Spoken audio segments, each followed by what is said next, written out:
What we have to decide first is how are we going to set the floor up. So if you turn around and look here, we have number one. We're trying to get together in groups so we can make games. Showing them to the class. They are playing them and learning how to play. There's no shooting above the head. There's no pushing. No puppy guarding. You can't just you just can't be in front of the goal the whole time. Goalies can use their hands. Do you want to talk about the fitness components that we're doing? You can do one of anything on here. They had to have the rules.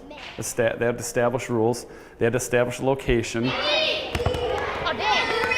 had to know if there was winning or losing involved and how to deal with that. And there was a lot of questions to answer, and now we've figured it out how to do it after the game has played. What if no one scores? That's why we have to do the rotation with 1 minute. If you scored a goal, then you had to do 2 push-ups. The cardio part of the activity was built into the game, so they had to figure out how they were going to include those fitness components and when. So everyone could do something. No one was really sitting out cheering for one team or another. They were just kind of all they all have a part. And I started thinking about our fitness testing and how we do that and prepare for it. And we prepare for it typically by just doing stations and rotating. And there's a lot of unstructured and downtime with that when the students get done.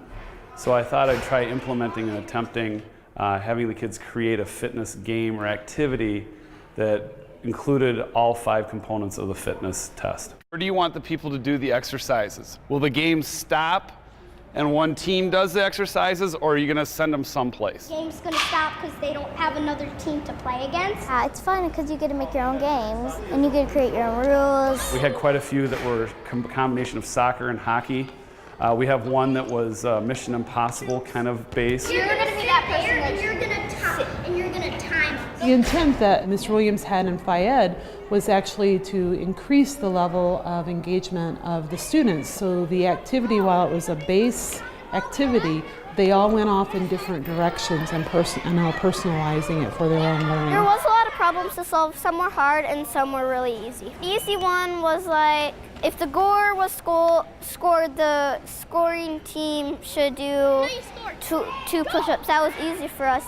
But the hard thing was the rules. You gotta do all of it at once and everybody can play. It's a culmination of a lot of work that the district has been doing for many years and putting it into one framework for us as professionals to work off of and consult as we're thinking about how to deeper engage students in their own learning. Is how many found out we had to stop and maybe change a rule or adapt? It's constant, isn't it? And so that's the way life is too. So you're learning that lesson in there too. You guys have any questions for Brittany about the game after playing it? It was kind of hard playing one-on-one. It was working better that way for our rules.